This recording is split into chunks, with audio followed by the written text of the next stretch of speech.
Hey, Stewart's Chapel, this is Brother Don Pierson here in Don Counts, and we're at Jeff and Amanda Simmons, and we appreciate their hospitality and letting us film here today. Starting a new subject, and I'm not going to tell you what it is. You'll figure it out, but there's 8 weeks. I mean, not 8 weeks. Sorry about that. There's 8 days, and today's is Thursday. I'm going to take you over to Matthew chapter 7, the Sermon on the Mount, verse 12. Then going to look over in Mark chapter 12, verse 31. So Matthew 7, verse 12. Therefore, whatever you want men to do to you, do also to them, for this is the law and the prophets.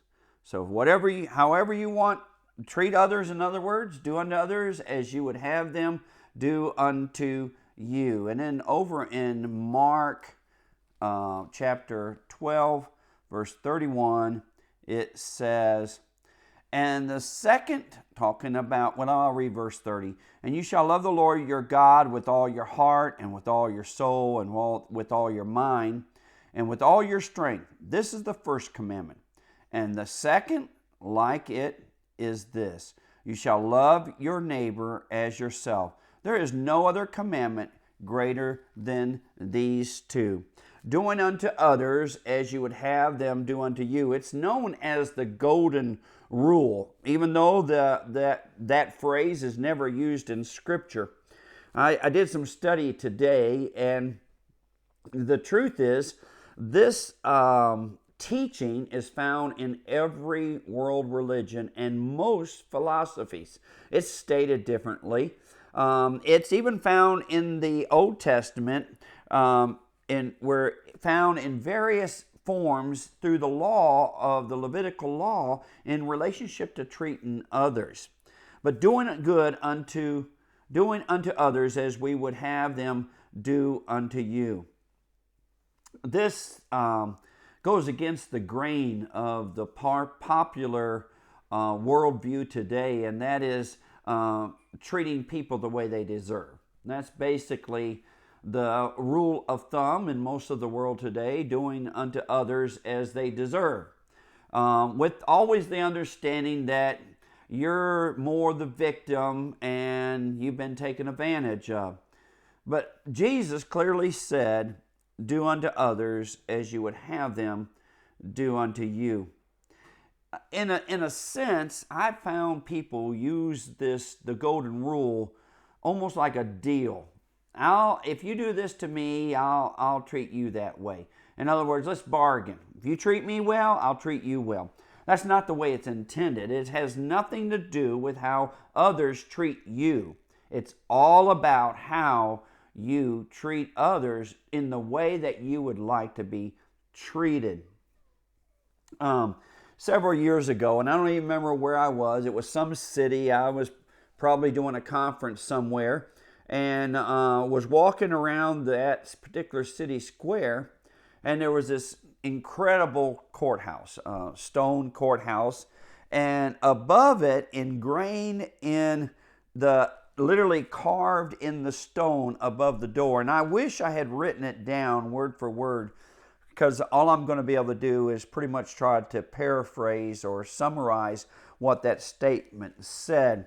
But basically, the statement above that courthouse door was with the idea that you should not come in seeking justice. You should come in seeking mercy. And as it went on, it basically said the truth is none of us could handle justice. And boy, I tell you what, that is so true. The only reason we think that we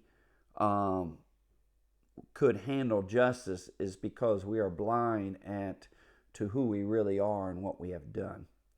None of us could really handle justice. So we should be seeking mercy. Doing unto others as you would have them do unto you is not just the actions that we do. It involves the words. It involves what I think of others, what my mind does. It involves my body language. It involves it involves me being able to forget. And the older I get, that easier that is. But it does involve me wanting to forget, because I really, many times, I wish people would forget some of the things I have done. Isn't that what you would want? Isn't there something that you have done to someone that you wish they would just forget?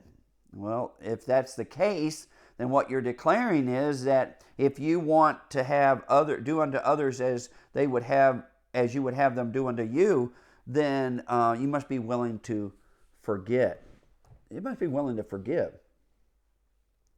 It also means that there are times when I must choose to take no action. This thing about doing unto others as you would have them do unto you, the bottom line, it is loving. Now, I want to set you up for tomorrow, because I started with this because this is the popular teaching, and it is found in Scripture. But I want to ask you, as a Christian,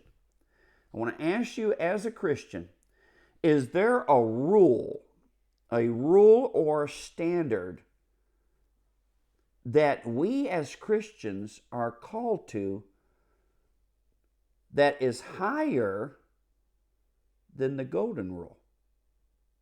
Is there a rule that I, as a Christian, am called to observe that is greater and higher than the golden rule? Let's look at that tomorrow as we look at Friday's devotion. Love you, Stewart's Chapel.